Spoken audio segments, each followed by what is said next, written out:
أعوذ بالله من الشيطان الرجيم. بسم الله الرحمن الرحيم. الحمد لله رب العالمين، والصلاة والسلام على سيدنا ونبينا وحبيب قلوبنا وشفيع ذنوبنا وطبيب نفوسنا أبي القاسم محمد. اللهم صل على محمد وعلى أهل بيته الطيبين الطاهرين، واللعنة الدائم على أعدائهم أجمعين. أما بعد، فقد قال الله الحكيم في محكم كتابه الكريم: أعوذ بالله من الشيطان الرجيم. هو الذي خلق لكم ما في الأرض جميعا ثم استوى إلى السماء فسواهن 7 سماوات وهو بكل شيء عليم. صدق الله العلي العظيم. صلوات اللهم صل على محمد وآل محمد وعجل فرجه. For the love of our beloved Prophet and his beloved progeny, a second loud salawat. Allah Muhammad wa ali Muhammad. For the hastening in the return of our beloved 12th Imam, a third final loud salawat. Allahumma salli ala Muhammad wa ali Muhammad wa ajil farajah. Last night we began our discussion on the topic of the significance of the human being amongst the creation of Allah subhanahu wa ta'ala. We said that when Allah subhanahu wa ta'ala created the human being, He placed this human being in this world. The challenge, quote unquote, for Allah subhanahu wa ta'ala was to get this human being to do the right things and to stay away from the wrong things. The challenge for Allah subhanahu wa ta'ala was to push the human being to do those things that he's supposed to do without actually tying his hands, without actually taking away his free will. And we said that Allah subhanahu wa ta'ala utilizes a number of different methods, a number of different ways to push this human being in the right direction. 3 in particular we went through, the first of which we are all familiar with. Allah subhanahu wa ta'ala speaks about the concept of heaven.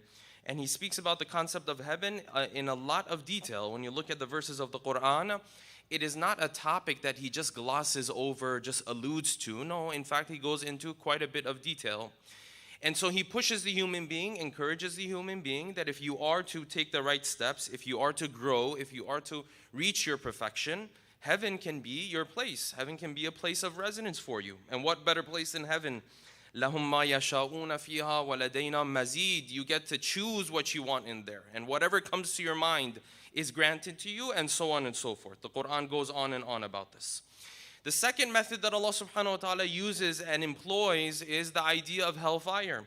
It's again another topic that you cannot miss when you read the verses of the Quran. Again, a topic that Allah subhanahu wa ta'ala doesn't just gloss over. He doesn't just point it out and move on. The reality is He actually goes into quite a bit of detail here as well. So you'll find that the Quran is one of the rare books on all of earth today that will tell you, for example, the conversations that people who are in hellfire are having with one another. What are those conversations? There's no other book that can tell you this, by the way, yes? No other book can tell you these people who end up in hellfire. What is it that made them end up there? What do they say on that day? How do they react on that day? What exactly are they going through? What are the emotions they have in those moments? The Quran talks about a whole lot of these. The Quran says when their book is given to them, they say, you know what, I wish I was never born. I wish I had never had to deal with this. So the Quran talks about hellfire as well. And Allah subhanahu wa ta'ala utilizes this method to push us hopefully in the right direction. Then comes a third method, and this was the gateway to our discussion. This third method, Allah subhanahu wa ta'ala sets aside the reward of heaven. He sets aside the punishment of hellfire. And what he talks about now is you shouldn't be doing this simply because when you do it, you are living more of an animalistic lifestyle than you're living life as a human being. This was his third method. And in this third method, although the reward and punishment are there, he's not really talking about those. Those are separate things. But he says, listen, when you do this, this is how animals live their life. And you and I and every person on the face of earth will find that disrespectful. Because you and I know instinctively, internally, we all know we're better than animals. Don't compare me to an animal. What do you mean I'm living an animalistic lifestyle? And that is exactly the point. Allah subhanahu wa ta'ala wants you to feel that. And so Islam will continue to contrast your life as a human being with the life of the animal or the plant or the other 8 million species that are estimated to exist on earth today. He'll constantly go back to that and contrast these two with one another. And he'll tell you, don't just eat everything they put in front of you. This is how animals live their life. You're better. You're special. You're extraordinary. You're significant. You're a human being. So you shouldn't be doing this.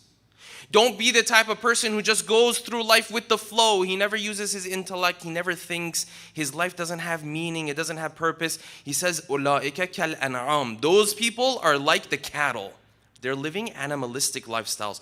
That's not who you are. That's not for you. You're a human being. You're much better than that. And he says, don't live this lifestyle where the only thing you care about and the only thing you look for is your physical desires. That's animalistic lifestyle. That's not who you are.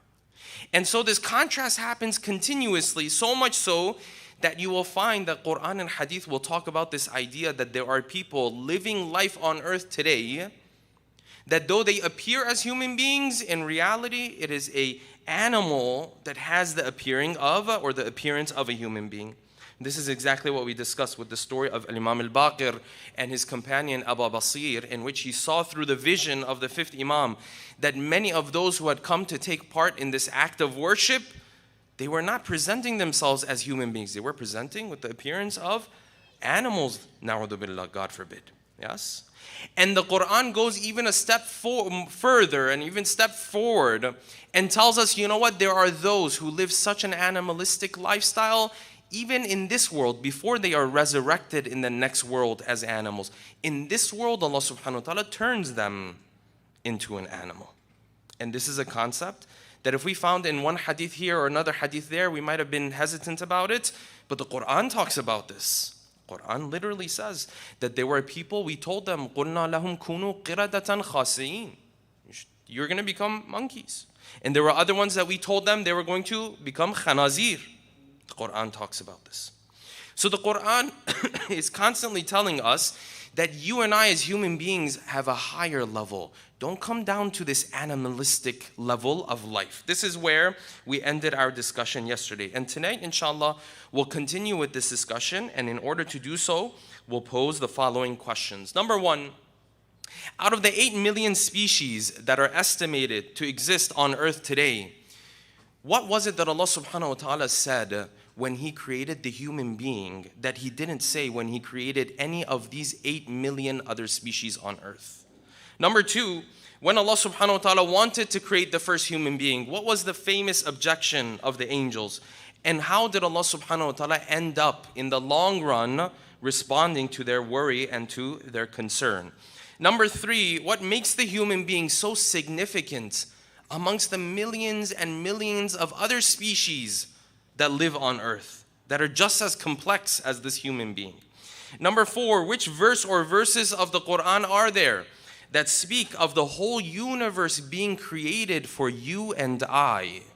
And number five, and finally, why is it that the Quran calls the Prophet greedy and haris?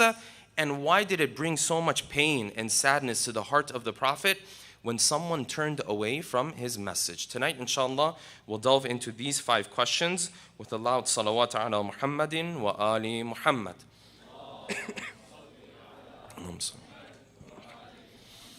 Let's begin from here.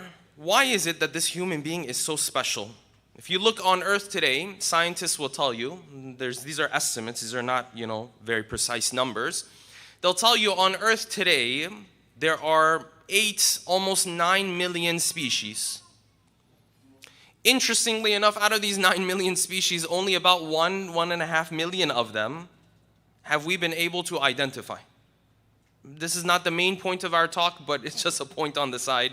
It's quite mesmerizing that with all of this progress that we've had as human beings, out of these 9 million species, if you can even imagine that number in your mind, it's difficult even for us to digest these numbers. Out of these 9 million species, only 1 million, 1.5 million we've been able to identify. Only 1 million have names. We know what they are like. We know how they are. So these are just estimates that are out there. Okay. Out of these 8.7 million, 9 million, let's just say to be, approximate number. Out of these 9 million species that Allah subhanahu wa ta'ala created, when you look at the verses of the Quran, He doesn't speak of the creation of almost any of them. Don't get me wrong, He talks about the animals, He talks about the plants, He talks about the specifics of some of these animals, but rarely, if at all, does He ever talk about the creation of that animal. Doesn't sit there and say, well, this is how we created the cow. This is how we created this animal, this insect. He talks about these insects. He talks about the honeybee. Yes? But He isn't talking about how the honeybee was created. Talks about other animals. The ant comes up in the Quran, but He doesn't talk about how the ant was created. He doesn't walk you through the step-by-step process of how this species was actually created. But He does that for the human being. For the human being, He's going to walk you through this process step by step. And as He comes closer to the end of this process, then He says something, He declares something that He never declared for any other species. Out of all these species He created, He only said this for the human being. So what does Allah subhanahu wa ta'ala say about our creation? This is Surah Al-Mu'minun, the first page of Surah Al-Mu'minun, near the end. It's talking about these verses. He says, well, let me tell you how I created this human being. We started min sulalatin min teen, from an extract of clay. That's the first step. Then we took that, ثُمَّ جَعَلْنَاهُ نُطْفَةً فِي قَرَارٍ مَكِينٍ. We took this drop of fluid, we placed it in a stable place. This is the womb, of course. Then came the next step, ثُمَّ خَلَقْنَا النُّطْفَةَ عَلَقَةً. This drop of fluid turned into a clinging mass. It started to come together a little bit. This clinging mass of alaqa then turned into mudghah. This is now flesh. This mudghah, we hardened it. It turned into bone. Yes, it turned into idham. And then what did we do? فَكَسَوْنَا الْعِظَامَ لَحْمًا. Then we took this bone and we put more flesh on it. We had flesh grow on it. These are the steps he's talking about. Okay, so far is going well. He's talking about these different steps. These are spectacular things. We just read these. We don't really understand the details of it.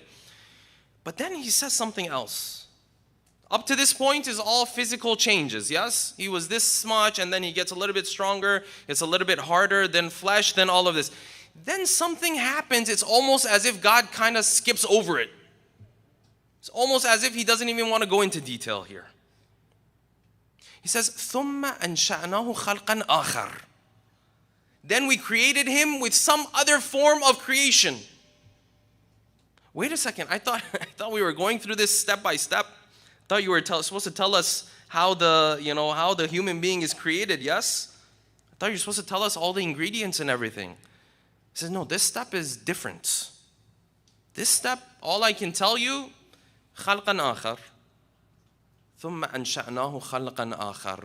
Then we created him a different creation. It's the final step. It's that little magic of Allah subhanahu wa ta'ala that He's sprinkling into the process. You know chefs, yes? When they have them on TV shows in different places. Say, oh chef, well, how do you make this food, for example, right? Say, well, you have to add salt and pepper and this and that and the secret ingredient. You're like, but we all came here for the secret ingredient. He says, well, I can't share the secret ingredient with you. You can take all these steps, yes? Have your water boiling and all the simple stuff they'll explain to you, right? The secret ingredient, they won't tell you what the secret ingredient is. Now Allah subhanahu wa ta'ala is not telling you and I what the secret ingredient is in this verse, partially because we don't even understand it if He were to tell us. But He says, listen, ثُمَّ أَنْشَأْنَاهُ خَلْقًا آخَرَ. But when this final piece of the puzzle came, then Allah subhanahu wa ta'ala in the verses of the Quran, He declared, He said, with this, فَتَبَارَكَ اللَّهُ أَحْسَنُ الْخَالِقِينَ. I'm the best of creators. He put all of this together. When the final piece of the puzzle came, He said, look at this, I have a masterpiece. Now this begs the question, oh Allah, 8.7 million other species. These are not the individual animals. These are the species under which will come many other animals, yes? 8.7 million other ones. You never said this about any of the other ones. What's so special about this one? What made it such that you looked at this and you said, oh, this is a masterpiece. This is different. I'm ahsanul khaliqeen now. I'm the best of the best now because of this one. What happened here? You and I might look at it and we say, well, it's because the human being is very complex. His creation went through all these different stages and so on and so forth. No, that's not what makes this human being special. There's something else going on. Why? Because every one of these 8.7 million species is also complex and detailed and sophisticated. It's more sophisticated than you and I can even understand and comprehend. I'll give you one example, just so we understand this complexity that Allah subhanahu wa ta'ala has in His creation. But when it came to the human being, it wasn't just this complexity. It was a masterpiece in its complexity, and then another masterpiece on top of that. Something else happened here. All of the creation of Allah subhanahu wa ta'ala is complex. All of this creation is mind-boggling. We don't understand what's happening in the world around us. They'll give you an example of an animal that when you and I see, you'll probably freak out unless you're very brave. If you walk into your house one day and there's a bat in there, yes? A bat's coming and going. I don't know about you. I'm not that brave. Yes? God forbid it's stuck in a place that it can't get out. It's the end of the world for us, yes? This bat that we look at and we say, what a bat. We don't even know why God created him. Like we might look at it sometimes and think, Ya Allah, I mean, why? Out of all this creation, why did you even create this? Yeah, it's one of those creations that we don't look at, sit down and admire, right? It's not like a peacock that comes and opens its thing and you're like, wow, this is so beautiful. It's not a flower. It's not like the sunset. It's none of those. It's a bat. But this bat, its creation is so complex that it's difficult for us to even understand how it does things, how Allah subhanahu wa ta'ala has created it. Yes? This information is coming from Richard Dawkins' book. He has a book called The Blind Watchmaker. Yes? And in there he's explaining how a lot of the technologies that we use today are technologies that have been found in nature for many, many years. But of course we're late to the game, so we have to come and learn from nature a lot of times, and then we have to produce our own technology. So he starts to talk about how a bat moves around, how a bat navigates the world around it. How does it do it? It does it the same way we use radars, or we used to use radars, right? Sound waves. You send out a sound wave, it hits things, it comes back to you, it reflects off of things, comes back to you. You figure out where things are. Sounds pretty simple, yes? This bat sends out some sound waves. These sound waves go, it comes back. Okay, so very easy. What's the problem? The problem is this bat has to hunt. This bat has to move and it has to be watching all the smallest movements of small creatures. So he has to send these sound waves so quickly, I have to come back to him so quickly that if this little insect moves from where it was by 2 centimeters, he can see it so that he can hunt it. Otherwise, what is he going to do? He's going to die. So now this bat has to send out sound waves and receive these sound waves, but at a very high speed. Yes? And as he's sending out these sound waves, because some objects might be further from him, the sound wave has to be very strong. At the same time, when the sound wave is coming back, he has to be able to hear that sound wave that came. But the sound wave can't be too strong that he essentially makes himself deaf. It's too high. The pitch is too high, he won't be able to hear it himself because he's going to go deaf. So what does this bat do? This animal that we look at and we don't even think about.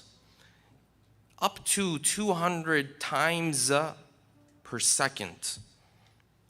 I had to triple check this because I can't even picture what 200 times per second even looks like. It opens and clenches its ear so that when it's sending out the wave, it clenches it. So the sound wave is very strong. It goes out. Then it opens it to receive it constantly. Forget about 200 times. Just go with 50. 50 times per second, this bat does this. Are these things that we can even comprehend? These are things we can't even digest. And this is that animal that's not even the most beautiful of them. This is that animal that we don't even count. And then there are other bats, they're sending sound waves. His sound wave has to be a different type so that he knows this is the same sound wave that I sent before. It's a whole system. All of his creation is complex. All of his creation is spectacular. And still out of 8.7 million, he didn't say Tabarakallah Ahsanul Khaliqeen to any of them. Only said it for one out of this 8.7 million. Ya Allah, why? What's so special about this human being? And from this point of the talk onwards, whenever we say this human being, brothers and sisters, I want you to point at yourself. We talk about these topics in, broad terminology. Human being, no, that's you. That's me. Why? Why did God create you? And then out of 8.7 million, for you, he said, this is a masterpiece. This one's amazing. When all of them are as complex as they are. Let's go back to the beginning of the story. What happened when he wanted to bring this human being into this world? Of course the angels had objection. Of course the angels were like, Ya Allah, what are you doing? Oh Allah, this human being, it can create corruption, it can shed blood, it can bomb places, yes? It can bomb places and then go and shake hands with the people that have helped them to bomb those places. It can do all these things that we find in politics today, in the world today. That's what the angels are talking about, yes? The stuff that we see on the news, this is what the angels were talking about. They knew it would reach this point. The angel said, Ya Allah, why are you doing this? The short answer was, Inni a'lamu wa la ta'lamun. I know some stuff you guys don't know. But then he took the time to actually show them. So what did he do? وَعَلَّمَ آدَمَ الْأَسْمَاءَ كُلَّهَا. He taught Adam some stuff. What is this stuff? As it relates to our discussion right now, it's not the most important thing. Whatever he taught them. But he taught Adam a bunch of stuff. And then he told Adam to come. And he said, Adam, أَنْبِئْهُمْ بِأَسْمَائِهِمْ. Why don't you tell them the stuff that I have taught you? Angels, can you tell me the stuff that I have taught you? They said, no. We have a knowledge we're born with. That's it. But he said, look at this human being, this Adam I created. This Adam I created, he can grow. He has potential to grow. You start at level 5, you stay at level 5. That's who you are. That's who the angels are. And the rest of creation. But this one I created, if he starts at level 2, he can pull himself up to level 7. This one, he can gain knowledge, he can grow. He can be one thing 1 minute, he can be a different thing a different minute. This is what made the human being so special. This is what was so special about this human being. It was the potential to change, and none of the other creation of Allah subhanahu wa ta'ala has this. Nobody else has this. It's the human being who can change every moment. The angels, they're amazing, but what do they say? And they say, وَمَا مِنَّا إِلَّا لَهُ مَقَامٌ مَعْلُومٌ. Surah Safat. They say, listen, we're amazing. We're very close to Allah, yes? But we have one level, that's where we are. We stay in our lane and that's it. You're a human being, you get to become whatever you decide you want to become. You want to be a -5, you can be a -5. Next moment, next second, you can be a +10. It's all in your hands. You can just mold who you are every second. When Allah subhanahu wa ta'ala created this one, He said, فَتَبَارَكَ اللَّهُ أَحْسَنُ الْخَالِقِينَ. This one is special. And of course, there's potential. There's a little bit of risk involved as well, because he might go on the other side. He might go the other way instead of growing. He might want to go the other way. And this is why the Quran says, this ability to change, this ability to grow, this ability to have the potential to become whatever you want to become. He said, we presented this to all of the other creation and nobody took us up on it. This ability is what the Quran calls the amanah, the trust.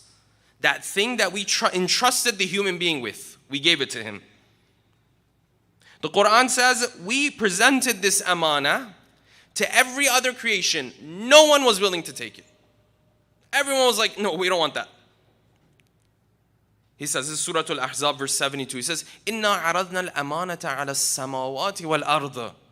We presented this ability to everything in the heavens and earth. وَالْجِبَالِ, and the mountains. Because the mountains are supposed to be that thing that's like solid all the time. We presented it to them. فَأَبَيْنَ أَن يَحْمِلْنَهَا. But they didn't want any part of it. وَحَمَلَهَا الْإِنسَانِ. But you and I took Allah subhanahu wa ta'ala up on that deal. Said, yes, that's who I want to be.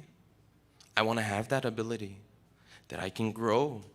I can become whoever I want to become spiritually. When the human being did this, Allah subhanahu wa ta'ala says, this one's special.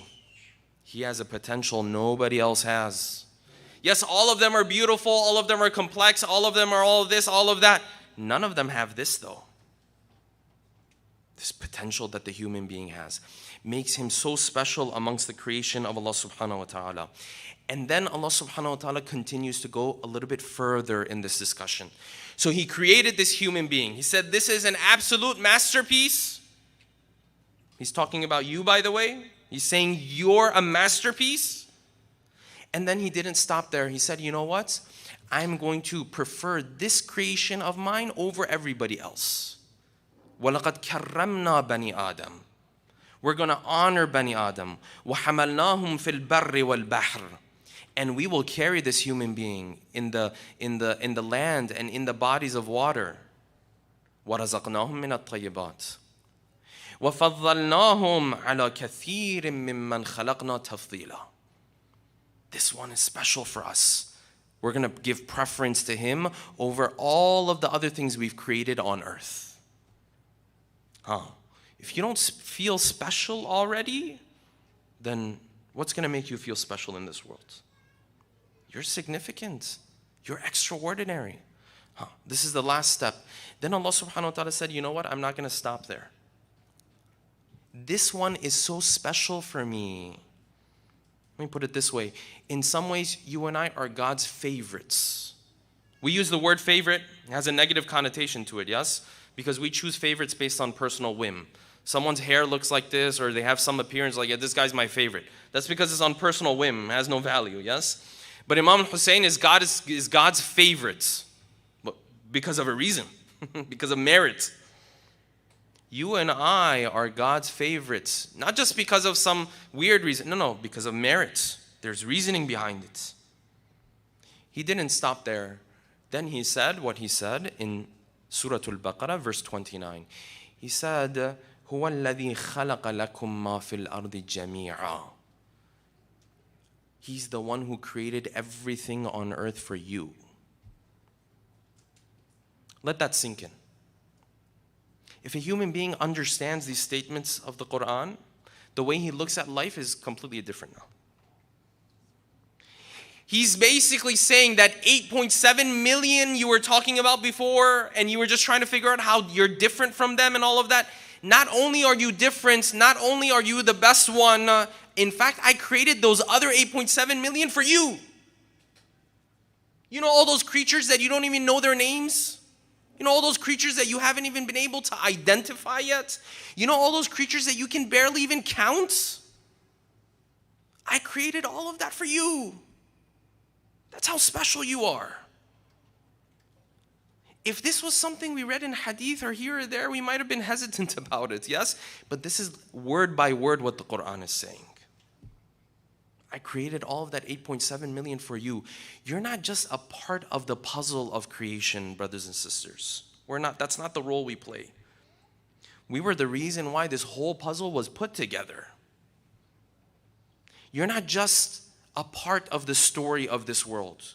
You're the number one character in this whole story. This whole universe, this whole world, all of it was for you. So what does this mean? This means when you go out, you see ants walking on earth. Don't take me up on this claim. This is what the Quran is saying. Yes, I'm literally translating verses of Quran here. The Quran is saying those ants were created for you. The Quran is saying that flower you saw on the side of the road was for you. The Quran was saying the sky above your head is for you. The Quran is saying this earth you're walking on is for you. The Quran is saying if you see a little worm in the corner of some room, somehow, some way it was created for you. All of this was for you. And then he took it a step further. And he wanted to make you feel even more special. He said not only that, ثُمَّ اسْتَوَى إِلَى السَّمَاءِ. Then he turned towards the skies. Ya Allah, I thought you were done. I thought 8.7 million species, you're done. He said, no. Then he turned towards the skies. فَسَوَّاهُنَّ سَبْعَ سَمَاوَاتٍ. He made these skies into 7 heavens for you. And these are only the creatures that we see. How many creatures are there that we don't even see in the heavens and earth? How many of them are there that are immaterial, that are created for the sake of the human being? How many angels are there? Their job is just to write down your deeds, is some of them to send down your rizq, some of them to protect you, some of them to whisper good things in your ears, some of them to a whole multitude of different tasks. These angels created for who? Created for you. That's how special you are. And then Allah subhanahu wa ta'ala said, all of this that I created, by the way, this nature, I didn't just leave it wild out there. What I did is I did taskhir of all of this nature for you, so you could use it. So you know what I did? I didn't just create the moon and the sun. I created the moon and the sun, and then I did taskhir of it. I brought it at your disposal. I made it such that you could actually use it for your day-to-day life. وَسَخَّرَ لَكُمُ الْأَنْهَارِ. And these bodies of water, I did taskhir of them, so that they don't just come and wash you and end of story. No, they're there and you can manage and you can live with them and you can use it and all of this kind of stuff. وَسَخَّرَ لَكُمُ الشَّمْسَ وَالْقَمَرِ. And the sun and the moon. And I also made the day and night, I put it at your disposal. I tamed it for you. I did all of this for you. And then you look at the human being. You look at you and I. This is Allah subhanahu wa ta'ala, His way of initiating this relationship with us, yes? Now you know where you stand in the eyes of Allah subhanahu wa ta'ala. This is from His side. Now you come look at it from our side. We're stuck in the basics of our materialistic life. This is the society that we live in. And every now and then you'll find some North Star, some guiding star like Hussein, who will show up and hopefully will grab our hands and pull us out of this animalistic lifestyle that society promotes. This is what the Ahl Bayt came from. The Ahl Bayt came to take your and I's hands and say, listen, this is not where you're supposed to be living life. That level where you would just indulge in pleasures, your life has no meaning. No, you're supposed to come higher. You're supposed to elevate yourself. This is how special you are in the eyes of Allah. And this is why when someone rejected the message of the Prophet, it was so painful for the prophets. This is why the Quran says, Harisun alaykum. He can't take it. He can't take it when you reject his message. Why? Because he wants to be right all the time? No, that's you and I. We always want to be right. When we get upset, even when we tell people about religion and faith, yes, I'll say this in religious gatherings, right? Sometimes even when we want to tell other people about religion and faith and they reject for whatever reason, deep down the reason why we're upset is not because this person is not going to grow, it's because I want it to be right. And now you're giving me the feeling I'm not right, and now we're going to have to argue for another 2 hours. That's usually what happens. The Quran says the Prophet was haris. The Prophet was not willing to let go. Why? Because he's trying to tell you and I, you have this potential. This is why you were created. The whole universe was created for you.